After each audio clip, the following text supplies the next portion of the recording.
चारों तरफ से इस इलाके की घेराबंदी की गई है और यहाँ पे पूरी तरह से इलाके को खंगाला जा रहा है। बताया जाता है कि कल शाम 3 से 4 आतंकवादी यहाँ पे एम्बुश लगाते हैं, जिसकी वजह से फौज की गाड़ी पे फायरिंग करते हैं, ग्रेनेड दागते हैं। ग्रेनेड की वजह से वहां पे आग लग जाती है और जिसमें हमारे 5 जवान शहीद हो जाते हैं और एक शदीद तरह से जख्मी हो जाता है, जिसे अस्पताल पहुंचाया जाता है। और आप देख सकते हैं कि किस तरीके से इस इलाके की पूरी घेराबंदी की गई है और ऑपरेशन इस समय यहाँ पे चल रहा है। और ये पहली बार नहीं है कि जब बट्टाधुरिया इलाके में ऑपरेशन किया गया है। 2 साल पहले भी 2021 में अक्टूबर के महीने में यहाँ पे 9 फौजी मारे गए थे और जिसकी वजह से 1 महीना ऑपरेशन चलता रहा था। यहाँ का अगर इलाका बताएं तो काफी घना जंगल है।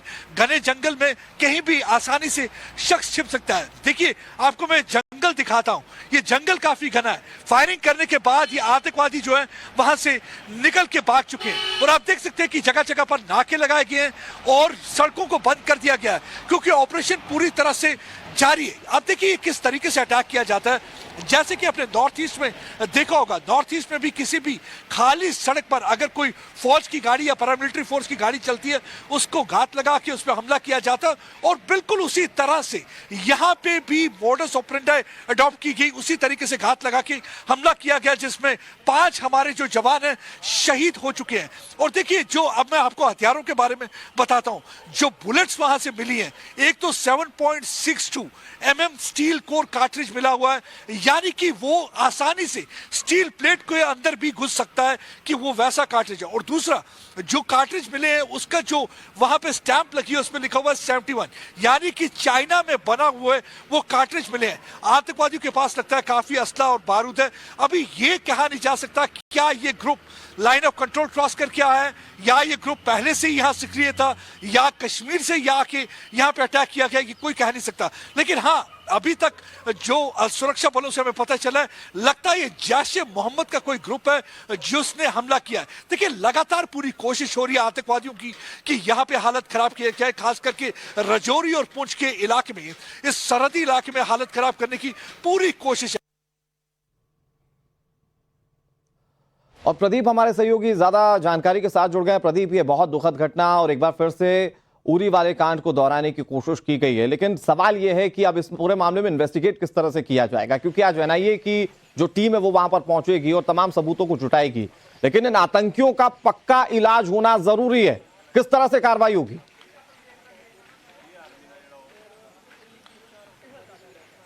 बिल्कुल आप सही कह रहे हैं कि जहां तक बात है आतंकवादियों का इलाज करने की, उसके लिए पूरी तरह से ऑपरेशन यहां पे लॉन्च कर दिया गया है। 3 pronged ऑपरेशन जिसे कहा जाता है, यानी कि तीनों तरफ से उन्हें घेरने की कोशिश की जा रही है ताकि इन आतंकवादियों को जल्दी से जल्दी इनसे निपटा जा सके। और दूसरी चीज आपने बिल्कुल सही कहा कि आज एनआईए की टीम, जो फॉरेंसिक टीम है, वो कभी भी पहुंच सकती है और यहाँ पे एविडेंस कलेक्ट करेगी। जहां तक बैलिस्टिक टीम जो आर्मी की है, उन्होंने जो एविडेंस कलेक्ट किया, उन्होंने देखा है कि किस किस्म का हथियार यहां से मिला है, यानी कि 7.62 mm स्टील कोर बुलेट, यानी कि ये वो बुलेट है जो कि बुलेट प्रूफ जैकेट को भी चीर सकती है या कि स्टील प्लेट को भी चीर सकती है। उसके अलावा यहां पे आप देख सकते हैं कि उनकी जो स्टैंप लगी हुई है उसमें लिखा हुआ है 71, यानी कि चाइना की बनी हुई बुलेट है। और ये देखिए कि एक ये बिल्कुल अलग किस्म का हमला है जैसा कि हमने नॉर्थ ईस्ट में देखा है, यानी कि आप खाली खलिहान कोई सड़क हो जहां पे कोई आर्मी की गाड़ी गुजर रही हो, उसको टारगेट किया जाए। ये गाड़ी कल बसूनी से संगोट के इलाके में जा रही थी। 3 बजे की बात है जब ये आतंकवादी पास के जंगल के इलाके से आते हैं। मैं भी आपको दिखाना चाहूंगा, देखिए ये इलाका कितना, ये टेरेन कितनी डिफिकल्ट है। ये जंगल का इलाका आप देखिए, पूरी तरह से आप देख सकते हैं कि ये जंगल का इलाका है, यानी कि अटैक करने के बाद वो जंगल में घुस गए और यहाँ पे समय ऑपरेशन जारी है। काफी चैलेंजिंग ऑपरेशन होगा आर्मी के लिए, क्योंकि हमने देखा कि 2 वर्ष पहले भी बट्टाधुरिया के फॉरेस्ट में एक ऑपरेशन लॉन्च किया गया था। 1 महीने तक ऑपरेशन चला था, लेकिन उस बार उन्हें कोई कामयाबी नहीं हुई थी। हमने देखा था किस तरीके से 9 जवानों को उस टाइम उन्होंने शहीद किया था। एक बार फिर से वही किस्सा दोहराने की कोशिश की गई। आपने सही कहा, जैसे उड़ी में हमने देखा कि किस तरीके से आग लग गई थी आर्मी कैंप में आके, इस बार भी कुछ ऐसा ही किया है उन्होंने। कैसे गाड़ी पे उन्होंने ग्रेनेड दागा है, ग्रेनेड की वजह से आग लग जाती है, उसके बाद ताबड़तोड़ फायरिंग। देखिए 3 जगह से फायरिंग करते हैं, एक आतंकवादी ऊपर से फायरिंग करता है, एक सामने से आके फायरिंग करता है और एक साइड से फायरिंग करता है। बिल्कुल मौका नहीं मिला हमारे जो जवान उस गाड़ी के अंदर थे ताकि वो गाड़ी से निकल पाए। मैं भी आपको एक बार फिर से दिखाता हूं। देखिए, आप ये इलाका देख सकते हैं कि ये पूरा घना जंगल का इलाका है। देखिए कितना घना जंगल है, कितना मुश्किल होने जा रहा है ये ऑपरेशन जो भी यहाँ पे कंडक्ट किया जाएगा। आप देखिए पूरा घना जंगल है। अगर आप इस जंगल के अंदर घुस जाएं तो यानी कि 5 मीटर के आगे आपको कोई दिख नहीं पाएगा कि अगर कोई छुपा भी होगा, यानी कि इतना मुश्किल इलाका है। यही एक वजह है कि यहाँ बट्टा धुरिया में जब भी कभी ऑपरेशन कंडक्ट किया जाता है फौज को काफी मुश्किलातों का सामना करना पड़ता है, लेकिन इस बार पूरी कोशिश है कि इन आतंकवादियों को जल्दी से जल्दी मार गिराया जाए। देखिए ये बौखलाहट की वजह क्या है, G20 समिट होने जा रहा है। G20 समिट की वजह से पाकिस्तान को काफी बौखलाहट है, क्योंकि पिछले कई वर्षों से पाकिस्तान कहता है कि जम्मू कश्मीर जो है एक डिस्प्यूट है, लेकिन इस बार अंतर्राष्ट्रीय डेलीगेट जब आए, ये बात किसी से छिपी नहीं है कि जब भी भारत तरक्की करता है या भारत जब बड़े फैसले लेता है या भारत की वाहवाही होती है तो आतंकी कैसे बौखला जाते हैं।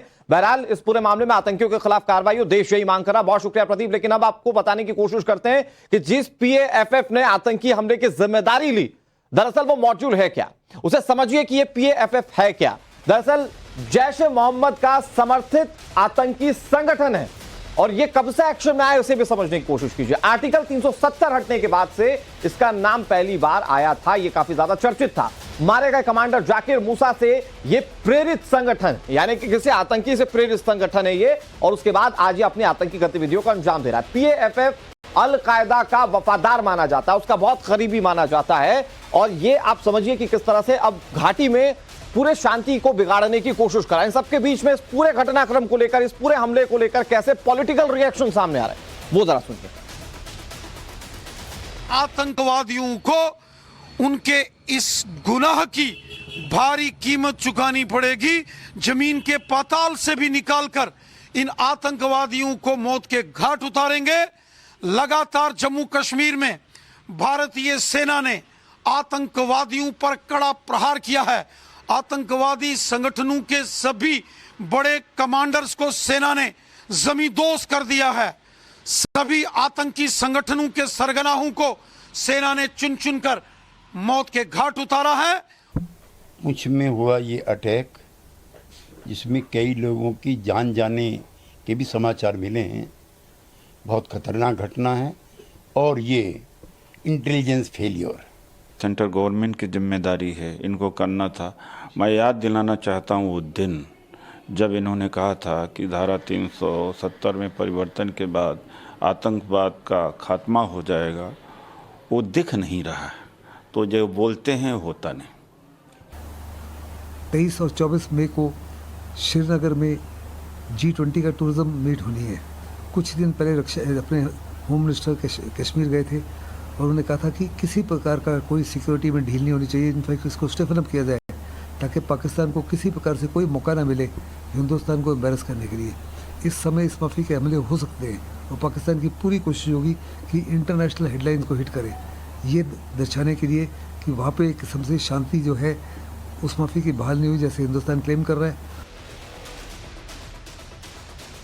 तो आपने देखा किस तरह की प्रतिक्रिया सामने आ रही है। दरअसल जम्मू कश्मीर में अनुच्छेद 370 खत्म होने के बाद सरकार लगातार वहां शांति बहाली की कोशिश में, लेकिन आखिर पाकिस्तान क्यों इस पर बौखलाया हुआ है, अब हम आपको उसे समझाने की कोशिश करते हैं। पाकिस्तान की बौखलाहट क्यों है, पाकिस्तान आतंक को कैसे पालता पोसता है, ये सब जानते हैं।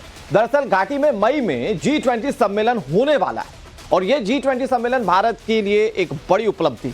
G20 सम्मेलन को निशाना बनाने की कोशिश की जा रही है।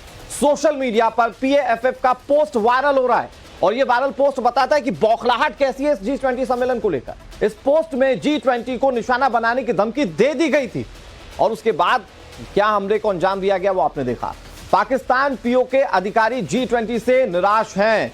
पाकिस्तान या फिर पाकिस्तान ऑक्यूपाइड कश्मीर के जो अधिकारी हैं वो इस G20 से निराश हैं और यही वजह है कि इस तरह के हमलों की प्लानिंग की जा रही है, इस तरह के हमलों को एग्जीक्यूट करने की प्लानिंग की जा रही है। हालांकि भारत ऐसे हमलों का जवाब देने में बहुत सक्षम है, इससे पहले भी जवाब देता है और हो सकता है कि एक बार फिर से जवाब पुरजोर तरीके से दिया जाए। G20 सम्मेलन में खलल डालने के लिए प्रोत्साहित किया गया है। यह दरअसल पाकिस्तान की बौखलाहट है। यह सूत्रों के हवाले से जानकारी है जब G20 सम्मेलन में खलल डालने के लिए प्रोत्साहित करने की बात निकलकर सामने आई। इसके अलावा अब किस तरह से कदम उठाए जाते हैं, क्योंकि आतंक के खात्मे के लिए सरकार ने अपनी प्रतिबद्धता जताई। अब तक कई आतंकियों को उनके अंजाम तक भी पहुंचाया जा चुका है, लेकिन जब इस तरह की कोशिशें होती हैं तो फिर सवाल वही है कि आतंक को पूरी तरह से घाटी में खत्म कैसे किया जाए।